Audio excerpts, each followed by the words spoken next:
Welcome, everybody. Welcome to our town hall called What Does Hazing Prevention Look Like in a Pandemic?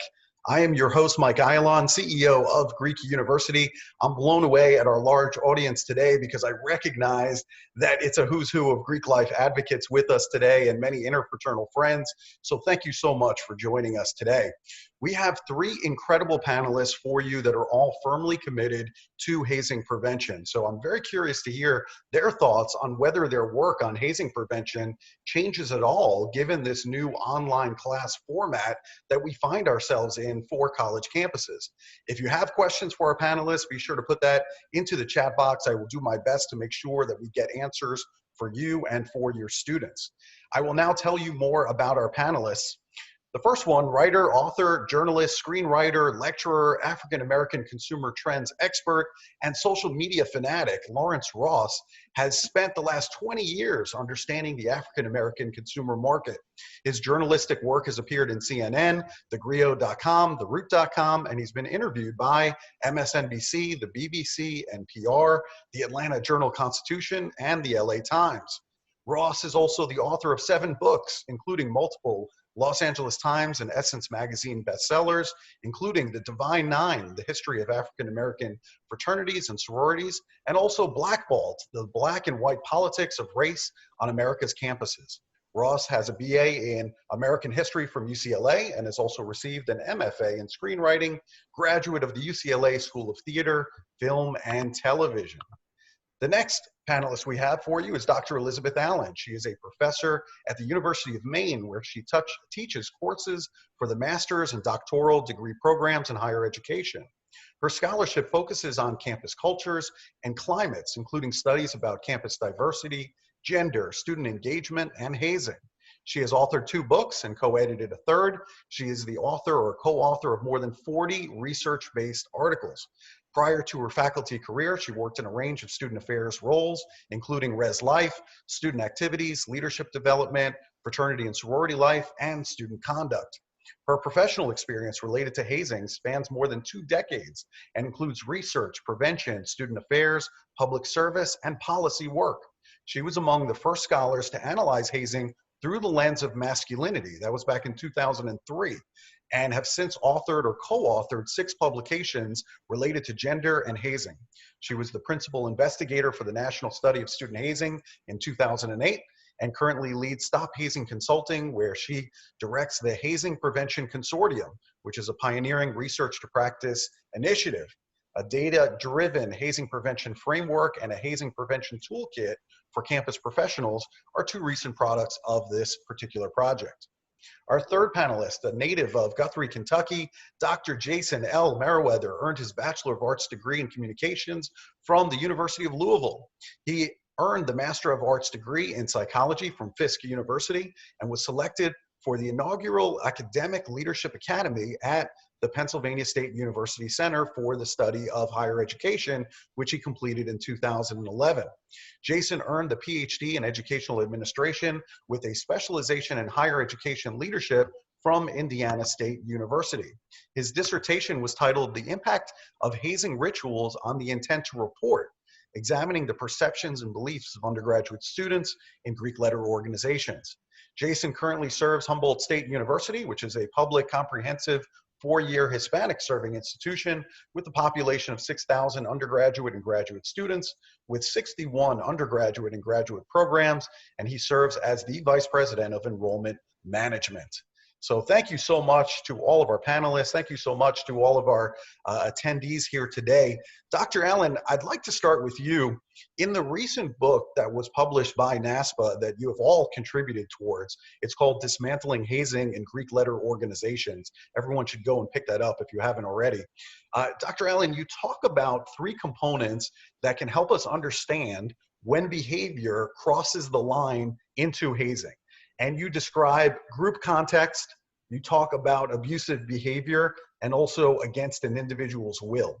So I'm wondering, how do you see hazing playing out as more campuses have online instruction or maybe a hybrid model of education?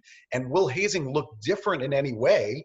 Also, could student affairs professionals have some new tools to prevent hazing in this new model? Thank you. Yes, that's a great question. Thank you again for inviting me to be part of this webinar. I know that particular question is on the minds of lots of folks. And I think using the 3 components of the definition as a guide can really help serve as a framework for thinking through the ways in which hazing can continue to manifest even amidst the realities of COVID-19. So to begin, I mean, that first component of the definition is that hazing occurs in the context of a group. And even though most folks are avoiding physical group gatherings in the midst of a pandemic, as we know, though, not all are avoiding those gatherings. But even if they were, folks are still gathering virtually. The second component of the definition focuses our attention on the types of behaviors that constitute hazing. And our research has shown that a major challenge to hazing prevention is the limited and distorted view that lots of folks have about what constitutes hazing. For example, people tend to overestimate the physical harm and the physical aspects of hazing while underestimating the emotional and psychic aspects of harm and types of hazing. They tend to also minimize the power of coercion in hazing. And that coercion is likely to occur in a group context where peer pressure is strong. So given all this, it's understandable that many people would think, oh, we're going mostly online. Hazing probably isn't an issue because they're thinking of hazing primarily in physical terms. So I would say it's problematic to jump to that conclusion. It's erroneous for several reasons. First, if higher ed is largely online, then we'd think that students aren't gathering in physical spaces, and we know that's not true. We know that from the news. And further, even if it were true, it's a mistaken conclusion because it completely overlooks the aspects of hazing that fall outside of physical force. The types of risky behaviors online that we've heard about, we're hearing about from colleagues are Zoom drinking games, sleep deprivation, isolation through social media, forced time spent in a Zoom room, and many others. As well, there are types of hazing that tend to overlap with cyberbullying, abusive, humiliating, and degrading behavior via group chats, online extortions. And then there's the use of COVID as a means to haze people by asking, expecting people to do things that might put them at risk or put others at risk of exposure. So all of the environments in which students are gathering, whether it be virtual or physical, can still have coercion involved, still have the power dynamic, still have aspects of abuse and humiliation that define hazing. So it still remains an issue of concern. And I'd say that relates to your second part of the question, which is in terms of new tools for prevention. I think that rather than pausing hazing prevention by thinking, oh, well, we have to put that on the back burner, it's not really, a priority issue right now, we need to instead adapt our trainings and strategies to the increasingly online environments. And we're doing that, and we can do that. And we also can use this time to really fortify our prevention efforts for down the road when we do come back together physically. But most importantly, we also need to continue outreaching and messaging to help folks understand and identify hazing and that full spectrum of hazing that can occur even in virtual environments, and help them know where they can turn to for help if they do encounter these behaviors. I'm so glad that we're still talking about this, that we're not taking the pressure off just because we might be operating in a virtual environment. So I think this conversation is really important.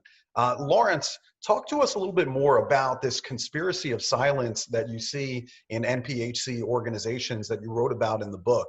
How do we separate the sense of loyalty to this affiliation that gives pride, self-esteem, and social experience for African-American students from doing the right thing and speaking out whenever hazing is occurring in the organization? To me, it's self-destructive to stay silent, but that seems to be a better alternative than to take away from the trusted nature of our altruistic organizations. So my question is, how do we remove the silence that furthers the culture of hazing and violence? And will this virtual nature of classes today have any impact on that silence? Well, when I talked about in the book, the culture of, conspiracy of silence, I was really talking about the fact that we have basically two different worlds. We have two different universes that the organizations operate under. And in all honesty, typically most fraternities and sororities, even if they're MPAC or IFC or Panhell, they operate within their two different universes. There's the one that's the theoretical universe of what you're putting out there in terms of policy, risk management, and all the like, and all the checking all the boxes in terms of what you're trying to prepare your members to actually do, and the reality. The reality is what fraternity and sorority life actually see. And when I talk about the conspiracy of silence, it's basically the top down, the nationals seeing and understanding what actually goes on college campuses. Say, for example, the culture of underground pledging, and basically trying to put their head in the sand about it. They're basically reactive to it, meaning that if we have risk management, if we have, say, for example, waivers, if we put all these legal things in the queue, then we cover we CYA. But in reality, we know that the underground process is going on at these colleges and universities, but we don't want to really just know about it. As long as we don't know about it, then we can't say that we're liable for it. Because there's no way in the world that you can actually have a culture surrounding it. Say, for example, all you need is to go on YouTube one time to be able to see all of the probates, to see all of the different, how do you get into a MPAC fraternity or sorority. So you can't be surprised that that's the value for the students on a college campus. And then that's a value that's been perpetuated through the generations. I was going through an old Sphinx magazine, the official magazine for Alpha Phi Alpha. And I was going through the Sphinx magazine in 1948 with one of the founders of Alpha Phi Alpha, one of the 7 jewels of Alpha Phi Alpha, talking about the exact same thing, talking about the fact that we need to get brutality out of pledging. So this is not hidden. And what I talked about the conspiracy of silence is that in order for basically everyone to know where they are within this conspiracy, the college members have to recognize that, something, we can't disclose or tell people what we're doing. And the nationals basically says, we're not going to ask questions. And that's the conspiracy in terms of why we perpetuate the exact same systemic race. I almost slipped and said systemic racism because it basically operates the exact same way with IFC and Panhellenic, but the systemic hazing within the organizations. The problem is, and this is the thing that we never talk about, is that the validation that the college members are actually receiving from the peer-to-peer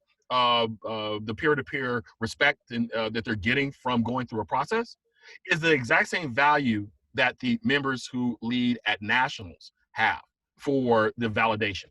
And as I always talk about, no one wants to be, fraternity or sorority member 1A from this particular generation, and you are fraternity or sorority 1B.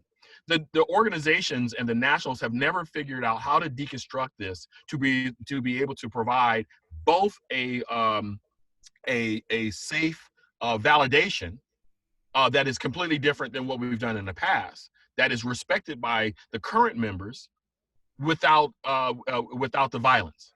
And so you asked me about what's going to happen with the virtual. Well, the virtual reminds me about what happened in 1990.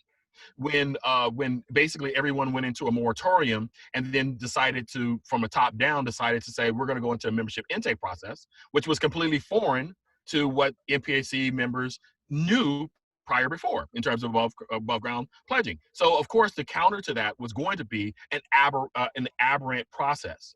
So the counter was going to be basically the complete opposite. It was going to be, I don't trust this process that you're creating. I'm going to create a process that I trust.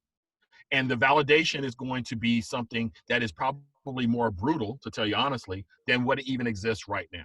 And that's the kind of the disconnect when you have between the reality of what's happening up top and the reality of what's happening on the college level, and the fact that the people up top don't recognize what the validations are happening in terms of every year within the college ranks. Thank you. Thank you so much for that. Dr. Merriweather, part of your strategy in dismantling hazing is to engage local, regional, and national Greek letter organization officers. So what are some creative ways that you've seen this happen on college campuses? Thanks for that question. Really delighted to be here, and I appreciate everyone for joining the conversation. Really excited to be with these colleagues on the panel. Wow. Really, I think that before I go into what we have seen, I also want to examine how that compares to what's in front of us. So right now, many of us campus professionals and organization leaders and professionals are dealing with the challenge created by COVID in terms of our budget. And so our budget has changed our opportunities for programming. It's changed the way we make decisions, but we have to be cautious that our budget doesn't disrupt our behaviors, because it's a huge budget disruption. So I want us to also think about how our relationships have existed. So one of the primary discussion points in the book is that we have to be clear that our relationships and our friendships and our communication systems with national officers exist prior to the crisis. In every role I've been in that's had responsibility for Greek life, in my cell phone, I've always had the direct access and phone numbers to the organizational leaders. I've talked to them before a hazing event happens. On my current campus, my dean of students is in Dr. Ebony Turnbow, is in direct connect with all of the leaders from the national organizations that are reflected on our campus. And that's important, especially pre-crisis, because it avoids that situation where when something happens, the first phone call is, oh, well, who's responsible for what? Who did it? Who's to blame? And it sort of keeps us from playing that sort of negative approach when something happens and sets us up for collaboration. So that's a real basic one. I don't know if it's terribly creative, but it's really basic and very important. And so oftentimes, because of the disruption, what I'm hearing from a number of my colleagues in the Greek life community is it's really hard to find time to keep up when you're in a virtual environment. It especially seems like we're sometimes working more now than we were in the non-virtual environment. You know, how do you take a day off when you're already at home in front of a screen, right? And so we have to make sure that those disruptions don't interrupt our ability to just stay in a real basic connection. So one of the recommendations in the book, and one of the practices that I've always done, particularly around hazing prevention and intake, is compelling a mandatory session for all aspiring members and for all current members, preferably at the same time. Different universities do it in different ways, but preferably at the same time, where we have honest and real dialogue about the risks and dangers of hazing. But the kicker is it has to include representatives from the national office, be it for NPAC, your grad chapter advisors, if it's a consultant from an NPC or IFC chapter, or what have you, or for some of the multicultural groups that don't have the same national structure, really important to involve the campus level advisors, or for example, with NAPA, being able to bring in representatives from the national structure, from the growing and strengthening national structure. So it's really important that we take advantage of them through a relationship on the front end of conversations about risk and dangers. That may involve travel. If you are already doing those things virtually, it's really important to keep that up or find space to keep that happening virtually. It's important especially to do that pre-intake and to have those conversations, and also to take time to recognize the differences between the orgs. All of you and your expertise absolutely recognize that every organization structure is a little bit different and a little bit unique, and there's no cookie cutter approach. That takes more time. And in a virtual space, it's really important to be able to dedicate some time to have conversations with the representatives from the national orgs or grad chapters or local orgs, or if it's a citywide chapter, which can be even more convoluted sometimes, but having conversations with the appropriate representatives about what's going on, and to just talk together about what are we all doing in a COVID environment, and to have those honest conversations to talk about what's changed. What really happens is there are new opportunities for people to misbehave. I think Dr. Allan addressed a number of those in her comments, as is my fraternity brother, Lawrence Ross. And so as we think about that, I also encourage us to think about there are also opportunities to create positive behaviors. So for those of us who are leveraging peer intervention or behavioral intervention strategies as it relates to hazing, that's a recommendation we talk about in the book a lot. In each chapter that I wrote in the book, I give a lot of emphasis to the way to leverage peer intervention. And to now talk about how do we do that in a digital space? How do we do that if people congregate, but they never use the campus space to congregate where no one can see them? And so having those honest conversations and having those questions answered early and being in alignment with the national organizations is probably more important today than it's ever been. Another thing I had in my notes is to really be clear about messaging about the new risks and the same risks, to understand what will and won't go away.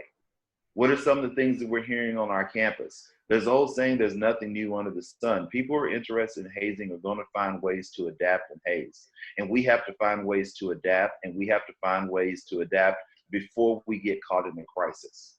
I would love to say to you all, hey, this is a crazy thing happening with COVID, but the one good news point is that we won't have any hazing cases. I wish I could say that. So the relationship with the national officers and the grad chapter leaders is mission critical, because we all have to be moving at a fluid pace and at a rapid pace, and really being able to adapt as much as we can to be able to put information out there. And one last point, we all have benefited from the students who are aligned with us in wanting to combat hazing. And I really think this is a great opportunity to elevate those students. Joint press releases with nationals or with grad chapters. Having special programs using the webinar function or using Zoom or whatever we use to just have conversations and to still reach out to students and elevate those students who want to combat hazing, to be a part of those, to be in the planning, but it's to make sure that we do it jointly so we're in lockstep. At the end of the day, we often get in trouble with hazing because someone gets caught not looking. Oh, the campus has a good eye on us, but I think we can get this past nationals. Oh, nationals has a pretty strict policy, but I think we can just slide this under the radar for campus. And so that joint messaging and that joint visibility helps elevate the voices of those who want to do it. I still love hazingprevention.org's and Kappa Delta's These Hands Don't Haze. That is just one of my favorite tools. It really is, because it creates sort of a model where if you're in these videos and you're saying on social media, I'm opposed to hazing, I want to stand up, and then you walk up to a student and say, hey, you know, I still want you to slide through here and come to this pledge set. It becomes really difficult and creates sort of an element of hypocrisy. So to elevate those students who want to speak up, and to elevate those students who sincerely want to speak up using digital and virtual spaces and keeping it aligned with nationals is pretty cool. Long answer, but a lot of stuff to try to fit into there. I had like 8 bullet points. I think I got them all in. That's excellent. I agree with you. I think we have some unique opportunities today in this new environment. So I'm glad you mentioned all of them. Dr. Allan, you also discussed in the book the difference in Black Greek fraternities and white Greek fraternities, in that physical duress and abuse is commonly found in Black Greek fraternities, and abuse of alcohol is more likely to be the focus within white Greek fraternities. So can you talk to us a little bit more about why that is?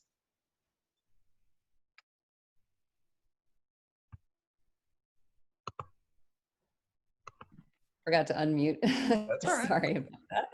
Yeah, I think your question really resonates with a major theme of our work in hazing prevention, and that is the importance of cultural competence. And, you know, my writing in the chapter really was drawing from the work of other scholars.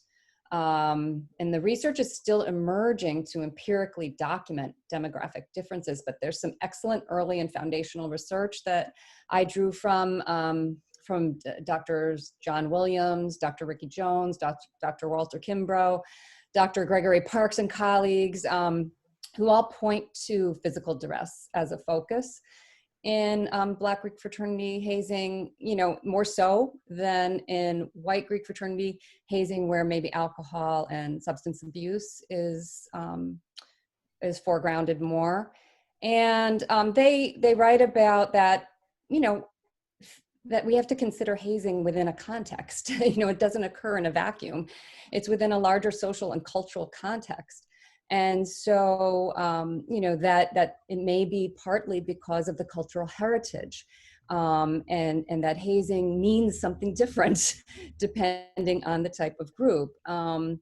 And I'll just add that I think it's really important to be careful to avoid stereotypes in these kinds of conversations, and that we really need to focus on empirical generalizations. And that's why we really need more research to build this evidence base. But we also know that hazing is a social phenomenon.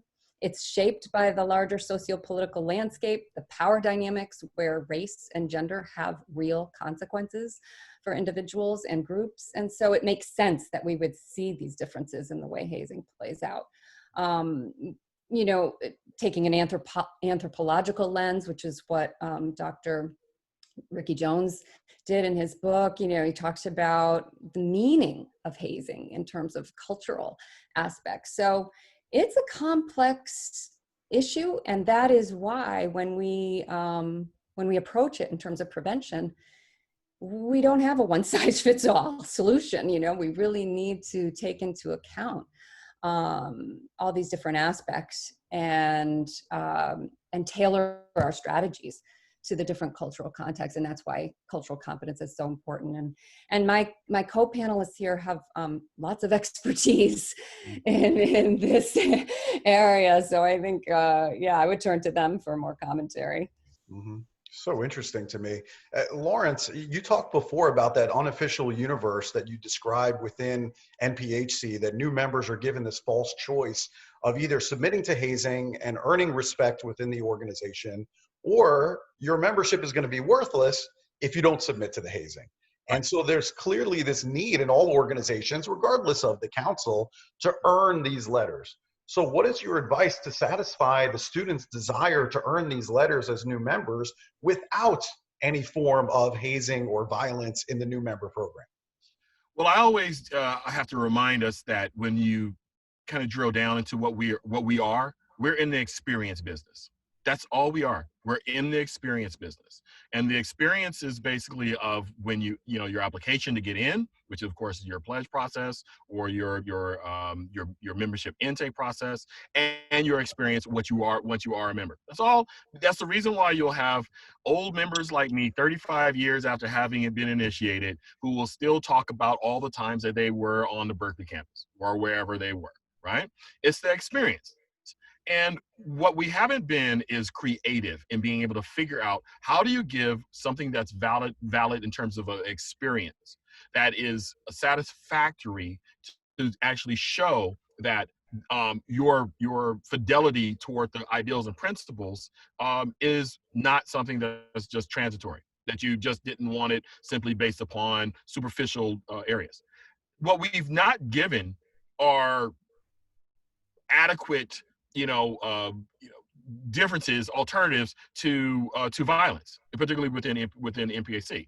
And also, I was listening to Dr. Allan and how she was talking about, we talk about stereotypes. I think when we talk about hazing, you often can see some crossing in terms of with MPAC organizations. You can see, we kind of downplay it, but you also do see substance as part of that. Substance abuse is part of that too. But particularly for MPAC organizations, what you're fighting against is the lineage and culture of being seen as authentic and organic, within the organization. Now, the problem is that for how we justify it on particularly on the college level, is that members will look at the person who is trying to enter the organization as having had a real choice. That's the reason why I say it's a philosophical false choice. As they wouldn't have done it if they had, why do they submit themselves to this process, is what you almost always hear. In fact, I used to have a pyramid of excuses in terms of when a hazing incident occurred. Basically, it was basically always, we have, this is terrible. Then it would go to the next week to, I can't believe this happened. And then they would forget and they would add, well, why did this person submit to this violence? Which kind of mirrors what you would find in terms of the other types of violence that you would find in society. Domestic violence. You would find, this idea that the victim themselves have some sort of agency, that they really should have taken action to prevent themselves from actually dealing with the violence. And you see it in every lawsuit that we actually have. So what the problem is that our organizations don't proactively disrupt that. Our organizations don't proactively say, wait a second, you know something, we're going to completely change the paradigm. We're going to completely change how we justify, respect in this organization. And I actually go to an organization that no one would ever think about, right? No one would ever think about is like, wow, this is how they actually deal with that. And I go to Mary Kay, right? So Mary Kay, in the day, what is the one thing that you get from Mary Kay, right? If you achieve pink Cadillac, right? Mary Kay figured out a way that every generation of a person getting a pink Cadillac had different criteria.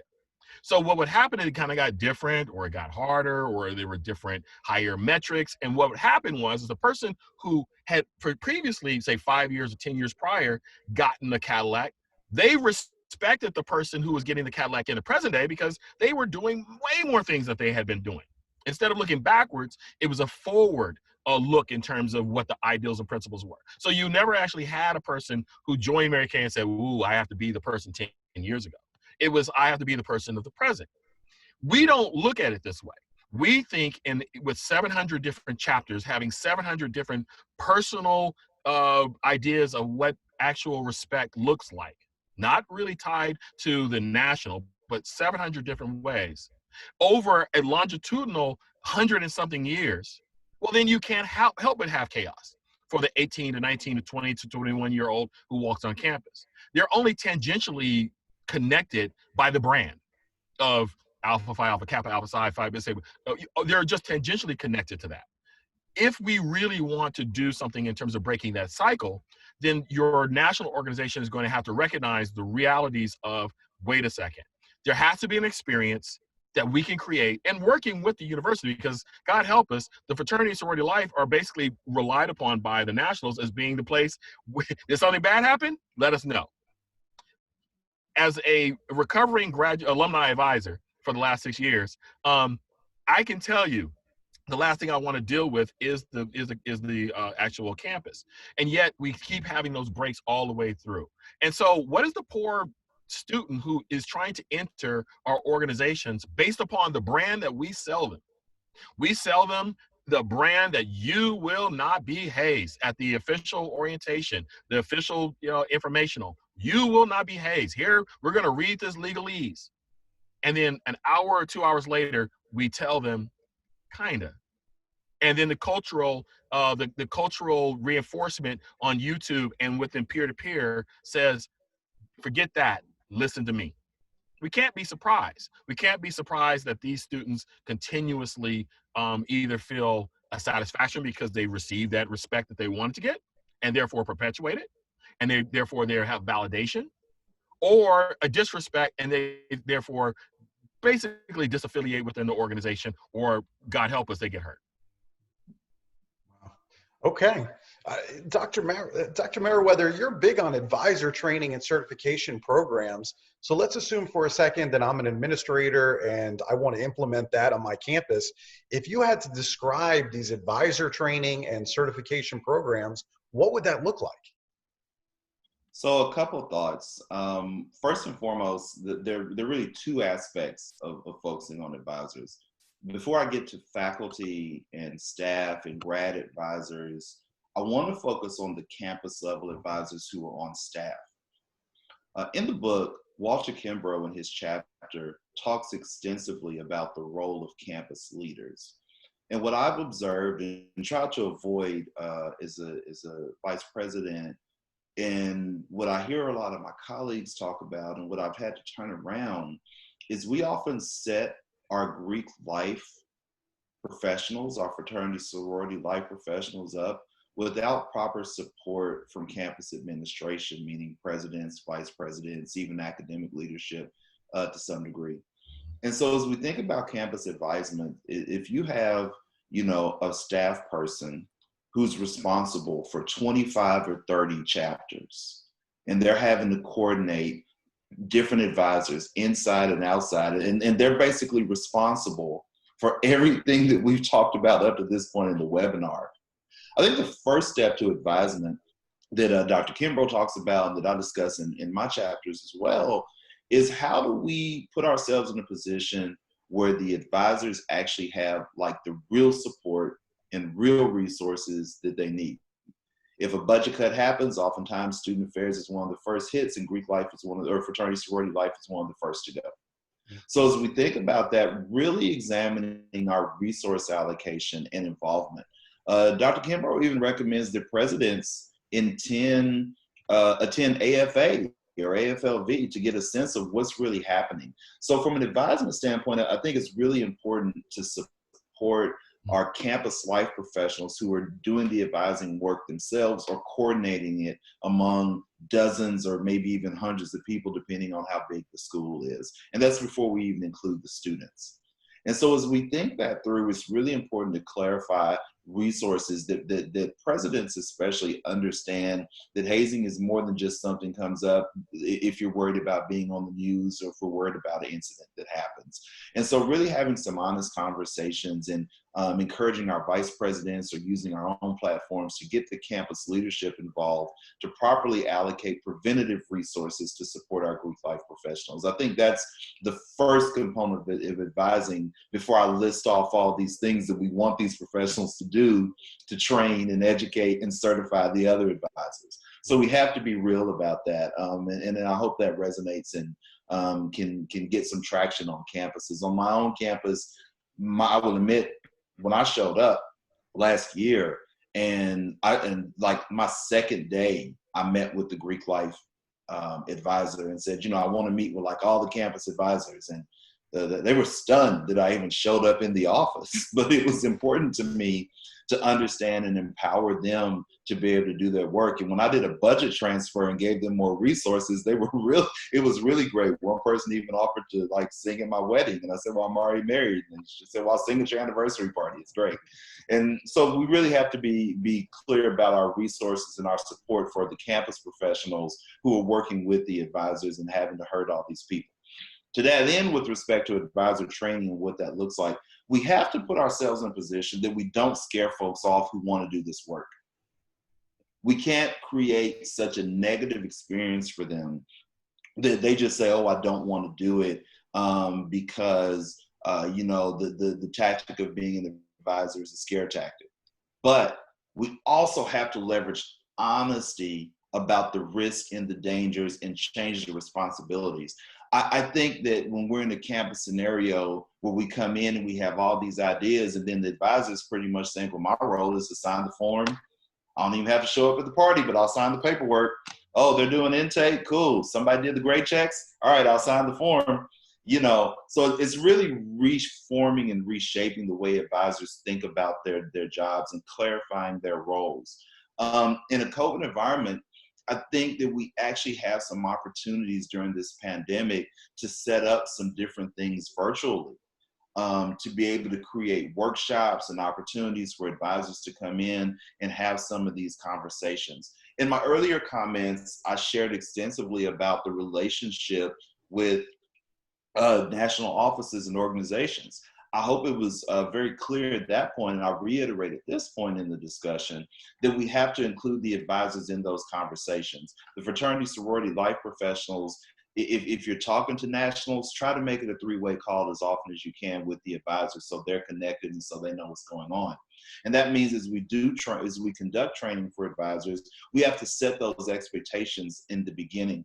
Even with the long-term advisors who have a lot of respect and who've been there on the campus and have done it a certain way, I think if we can frame it and be honest about the risk and be honest about what's out there and also share with them, look, we need your help. Generally, these people are advisors because they want to see the organizations thrive and survive. But we're also working with a lot of faculty who, if you're trying to build your tenure dossier, you're trying to get this book out, you're trying to get these peer review articles out, you might have a family responsibility, you may be working with social justice issues, you may be writing a grant. Yes, you really do care about being an advisor, but you're pretty stretched. And so sometimes we can reframe the advisor role. On our campus, we've reframed it that every organization now has to have 2 advisors. And I've done that a couple of times in the past, so we can share the load a little bit. And sitting with the advisors and clearing up, okay, who's responsible for social stuff, who's responsible for philanthropic stuff, and then we're all responsible for hazing prevention stuff and that sort of work. And so that's been a tool that's really been important. I think another thing is really having some honest conversations about some of the secrecy aspects that we're facing with these organizations, and to sort of prepare advisors. When I was an assistant dean of students many years ago, when I was over Greek life, we had a particular MPAC chapter, and we were sitting, and they had a hazing case, and there was a student in the hospital, and like the president, the vice president, like 4 lawyers I'd never seen before, we're all sitting here with the advisor. And we're talking through the advisor, and I'll never forget, my president at that time was so upset because the advisor kept saying, well, I didn't know. And the president, who had been an attorney in a prior life, just goes into like prosecutor mode. And the advisor is just saying, I did not know. And the president, after the meeting, she said, I just can't believe this man is lying to protect those students. And we said, oh, we really think he didn't know. Right. And, and none of us knew. And, I'd only been there for like a couple of months, hadn't had a chance to really dig into any of these processes and get hit with this hazing case. But in reality, the advisors had never had an honest conversation about doing anything other than signing paperwork when the student showed up in their office. So creating that training, creating some learning objectives and some standards, and taking advisors through that training, and then providing them, hey, here's a certificate that shows you are a such and such university certified campus advisor or a certified fraternity sorority life advisor. And also, again, I go back to in doing that, making sure that we actually have some bench depth with advising for student organizations so people don't burn out. I look at the Kenner versus Kappa Alpha Psi case that was at the University of Pittsburgh back about 20 years ago. That's a pretty seminal case in terms of, it was a case where there was a hazing incident. It was just after the moratorium with Kappa, and there was a lawsuit against Kappa, the local chapter, multiple members of university staff. All these people were sued, and the lower court and the appellate court dropped everyone from the lawsuit except the advisor for 2 reasons: because the advisor had never met with the chapter to discuss issues of hazing, to discuss risks and dangers, and 2, had never reviewed the actual policies.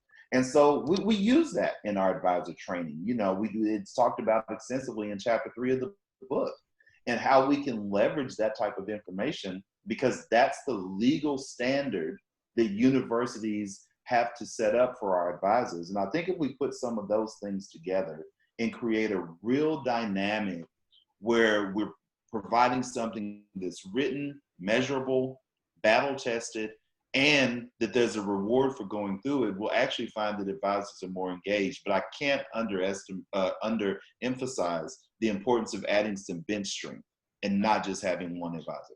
Can I say one thing? I wanted to kind of like piggyback what you said about advisors. And as a, and we kind of did in my chapter, I helped charter a chapter at Pepperdine, and great kids, not anything wrong, they followed every direction. We have a great relationship with the fraternity and sorority life. That said, all of that said, I think it became very apparent. I for 4 years, but 6 years in total working with him. It became very apparent when I was doing this that at some point in time, even with all of that, me knowing pretty much more about hazing and all the rest of stuff, that there's still 18 to 22-year-olds, and at some point in time that they want to follow and will follow, but then they still will shut you down in terms of their peers, in terms of there will be a, shutting down. And I used to wonder why that was. Now, maybe, because I used to think, I feel young, I feel like, I know exactly what they did until my wife told me, okay, you being in front of them is exactly like in 1985 when you pledged someone from 1950 being being in front of them. And then it dawned on me like a light bulb, they see me completely different than I see myself.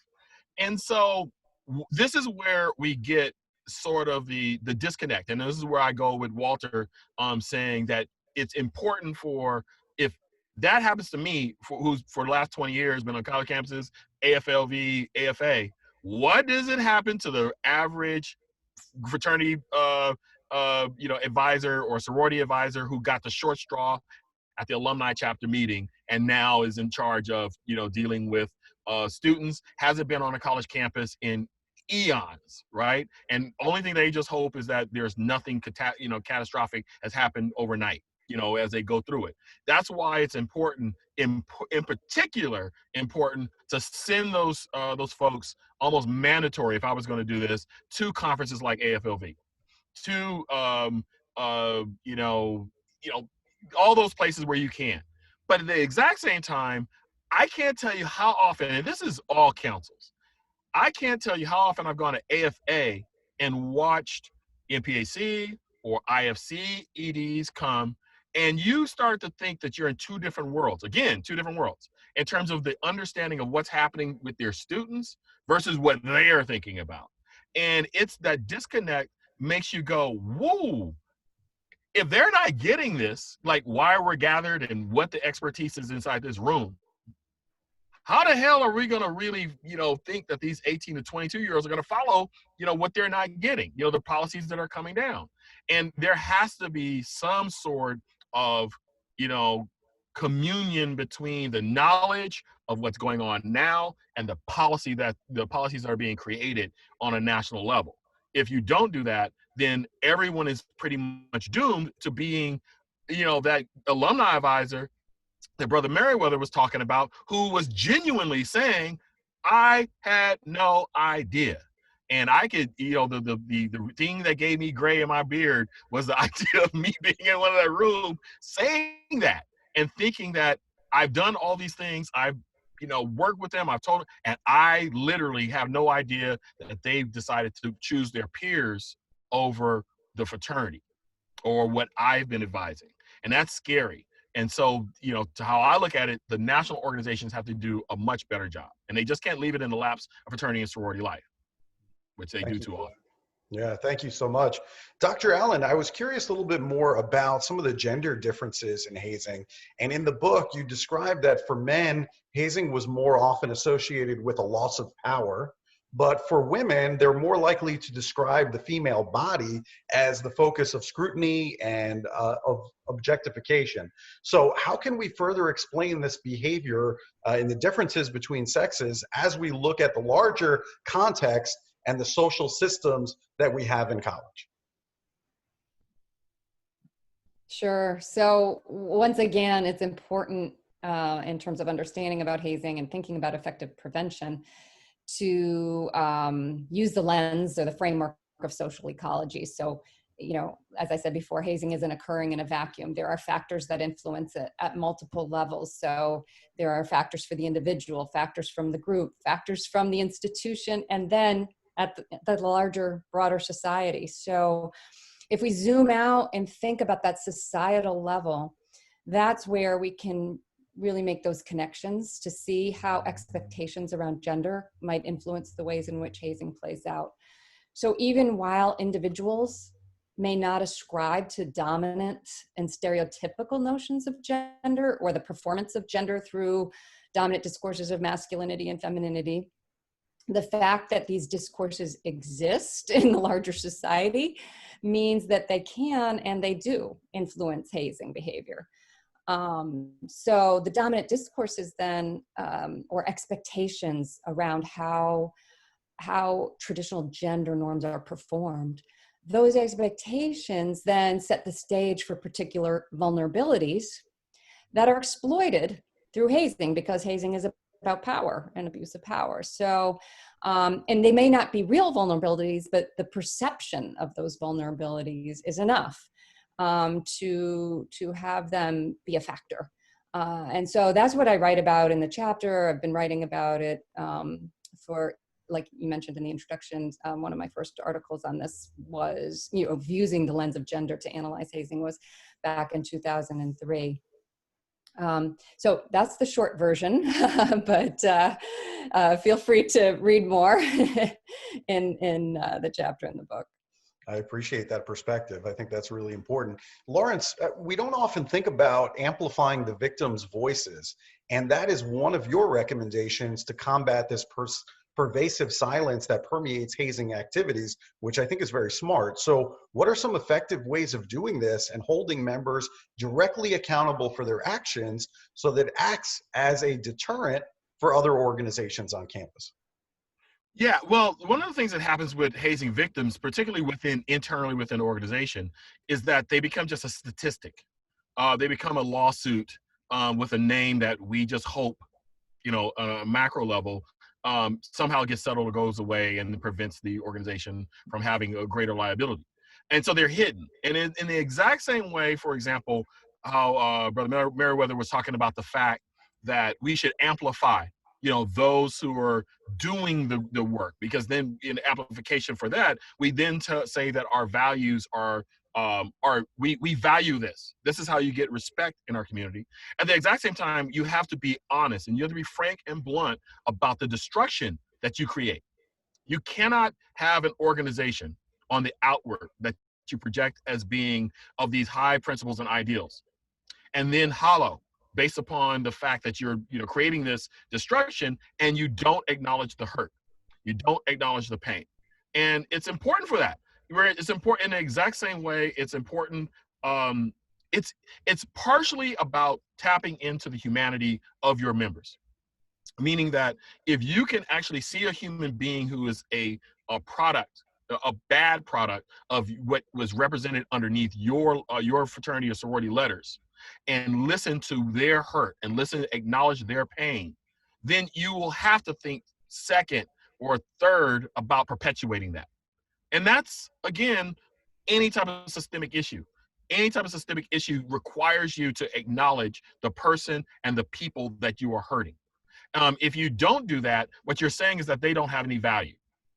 Or you're saying that they do not matter, in terms of, we talk about Black Lives Matter, but they don't matter in terms of the overall organization itself. The existence of the organization is much more important than that person over here who we hurt. And when you continue to put them to the side, when you continue to not acknowledge them, what you're doing is you're giving a tacit kind of permission. And I remember this, by the way. I mean, I remember this as a college brother going to our convention, and us cheering as college brothers, being immature, of course, cheering that a lawsuit had been completely eradicated because we alphas had the most brilliant lawyers. Not once thinking about the victim. Not once thinking about what this really meant in terms of what we were actually doing. At that point in time, my perspective was, I want to continue to do all the things that validated me, and so therefore this is a good thing.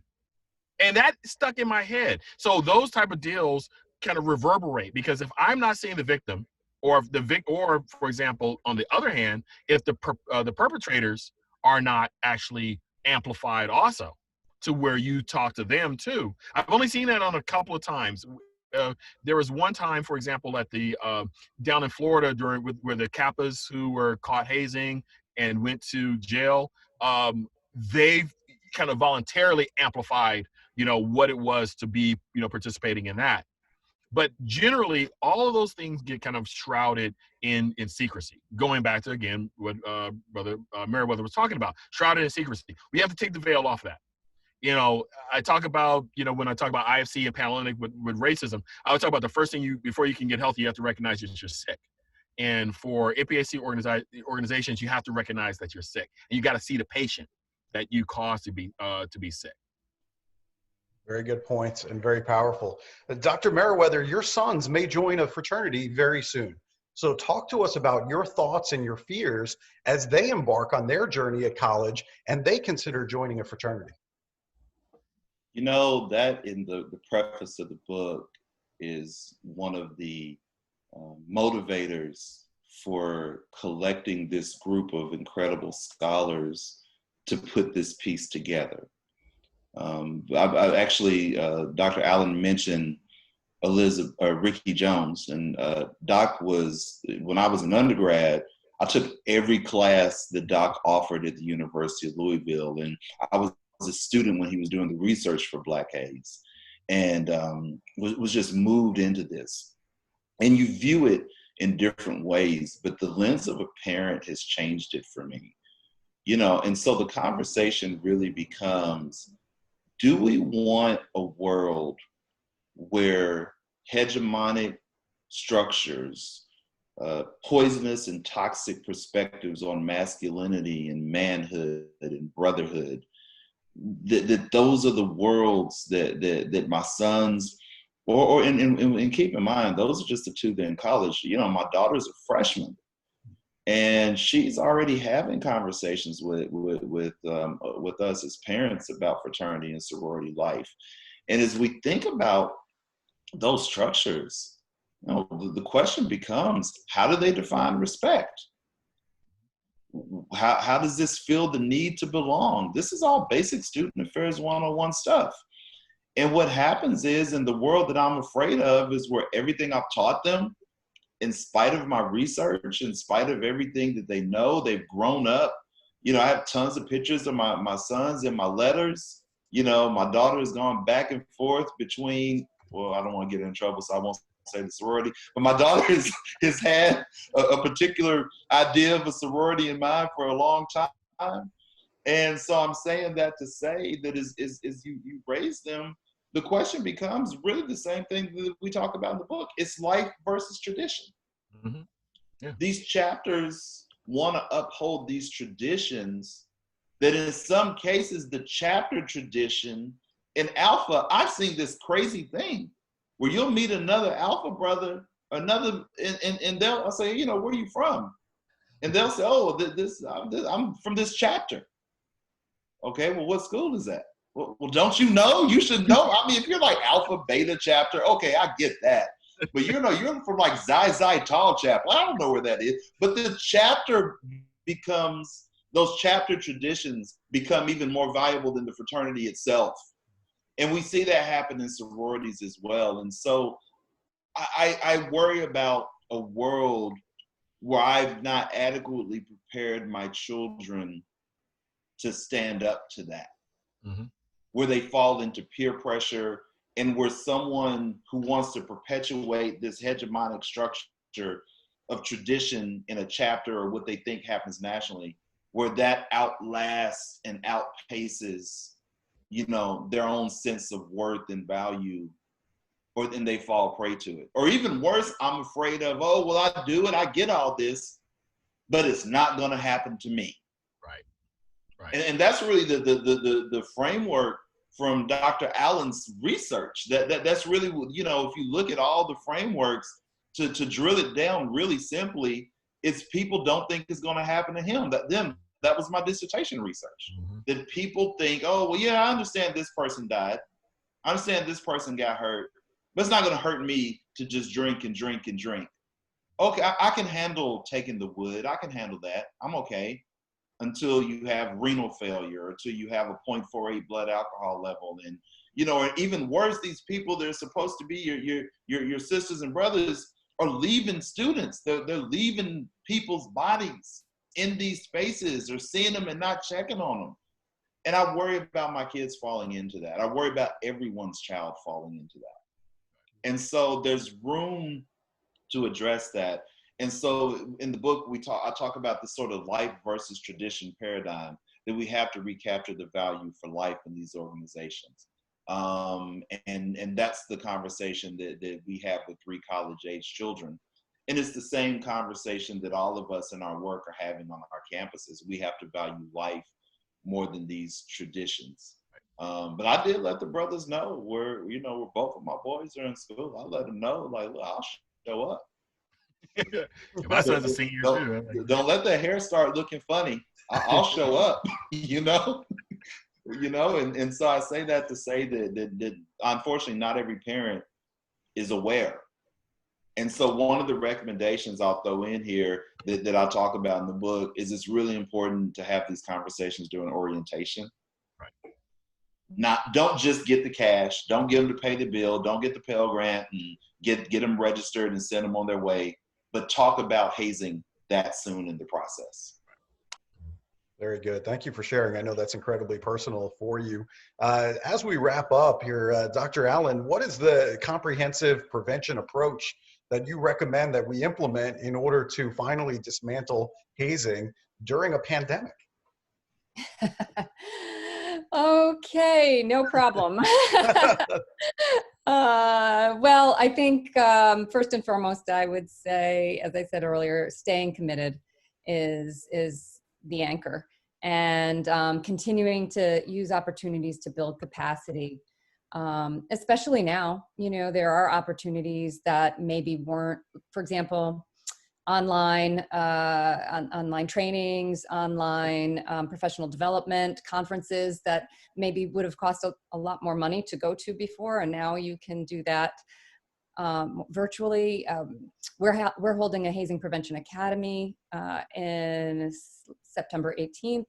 There are opportunities out there to continue to build capacity, not just for yourself, but especially to share with your colleagues and build a team that can do this work and that feels competent to be able to be involved as a part of a coalition-based approach. And that's what we talk about in the Hazing Prevention Framework, is that this work is, it needs to be comprehensive. We know this from prevention science, from the research in public health, that what we're talking about here is shifting a culture.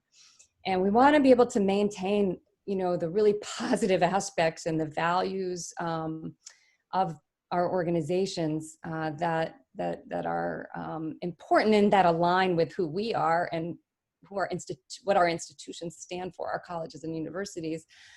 At the same time, we need to eradicate the kinds of behaviors that don't support student well-being, that don't support, strong mental health for students, that aren't about inclusion and positive belonging and ethical leadership development. So, when we talk about hazing prevention, focusing on those positive things, the ways in which this work will help to create a more inclusive campus, the way it will help to support thriving for students and strong leadership skills. So I think that's, and then in brief, I know our time is short, I would say to continue to use opportunities to assess. So gather data through, whether it's informally through conversations or through a survey, if that's possible. And also to really, as I mentioned before, continue to build capacity in terms of cultural competence and thinking beyond a one-size-fits-all approach, like, oh, okay, we've got a training, or we've got a policy, or we've got this one, poster campaign or social media campaign. We have to think in terms of a comprehensive approach for a sustainable approach that will shift a culture over time.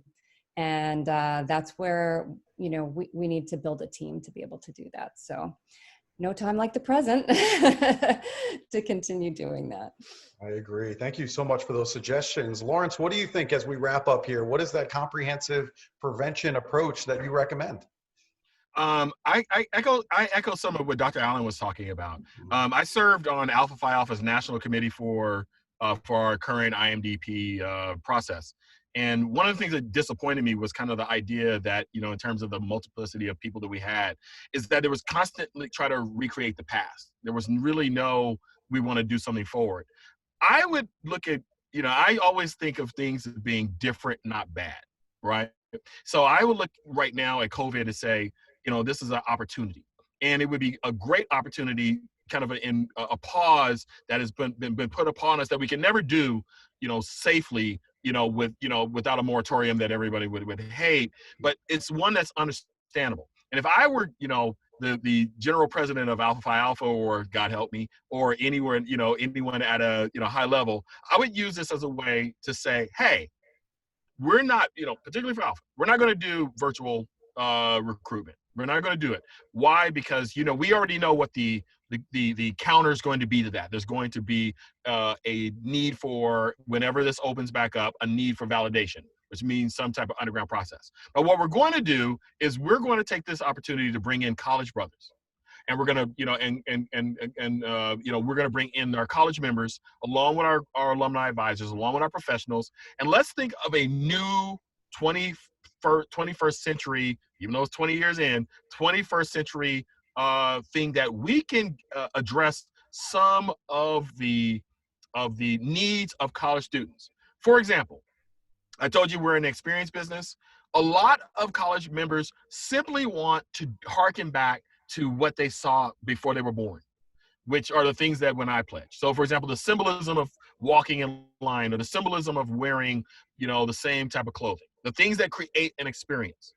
How could, for example, the fraternity or the sorority redefine that to where we have basically a choice that the fraternity or sorority member on the college campus basically looks at and says, wait a second, if I get this experience, I am willing to give up this thing that is terrible and that gets me in trouble, because if I don't, this thing goes away. That's what you're going to have to figure out. And then also figure out, how do you create an experience, say, for example, that a lot of times in the past was a finite experience. I always talk about the fact that we put more emphasis on the application process, the pledging period, what you did to pledge, than the actual experience of being a member. So that's easy to say, oh, you do more work as a member and so on. How do we restructure it, a little bit to Dr. Merriweather's point, to where we reward the progression of the evolution of the student as they go from a neophyte to a prophyte? How do we emphasize it at our conventions or all through our training, that this is just the first step? And hey, step 7 is 7 years from now. And you're going to get, I know this is kind of hearkening back to what Napoleon used to always do, which gives those little bits of ribbon. But something, you get this thing that you can wear that no one else can wear, because you successfully, your development within the fraternity or the sorority has, matched this thing. Give the college members new ideas. The only reason why you have hazing in the MPAC organizations is, in particularly MPAC organizations, is because they've been given nothing else.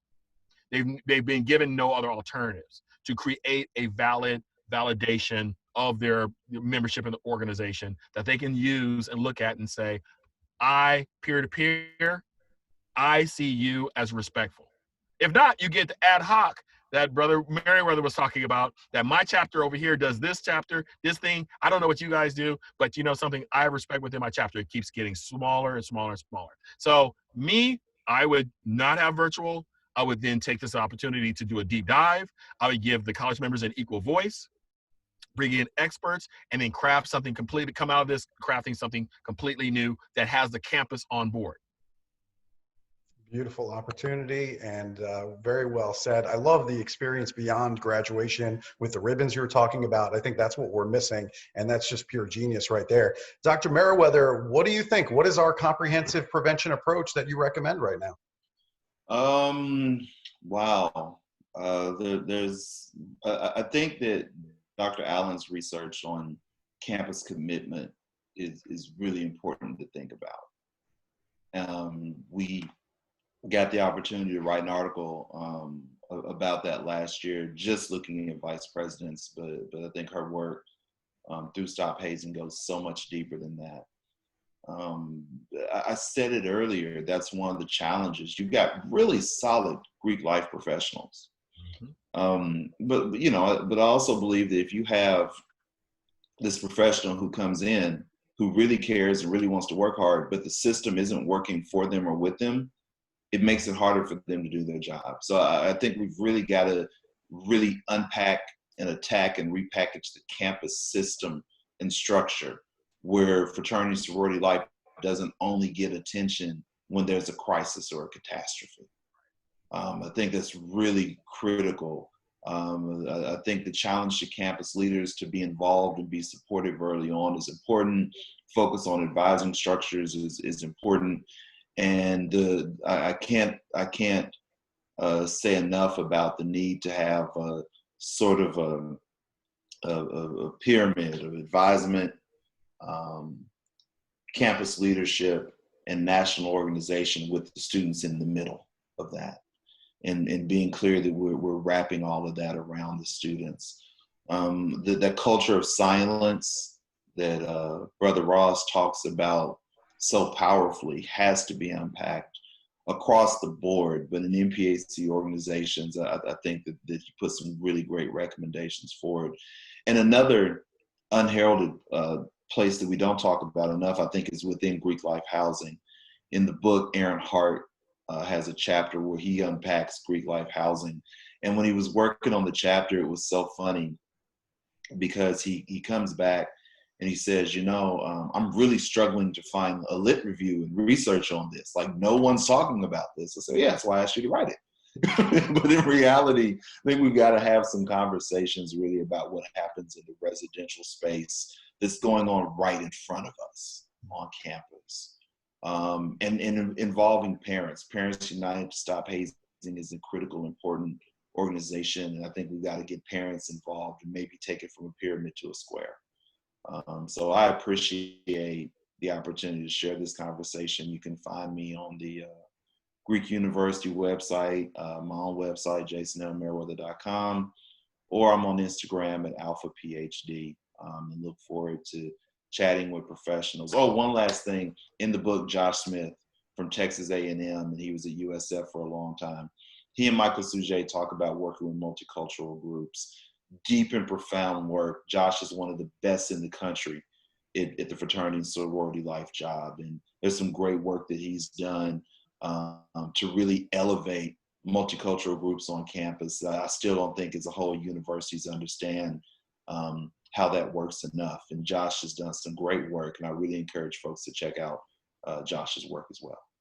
That's a great resource, that book. Definitely go and pick that up. I love it. It's fantastic. Dr. Allan, where can our audience, what's the best place for them to reach you or follow you online in case they have questions for you?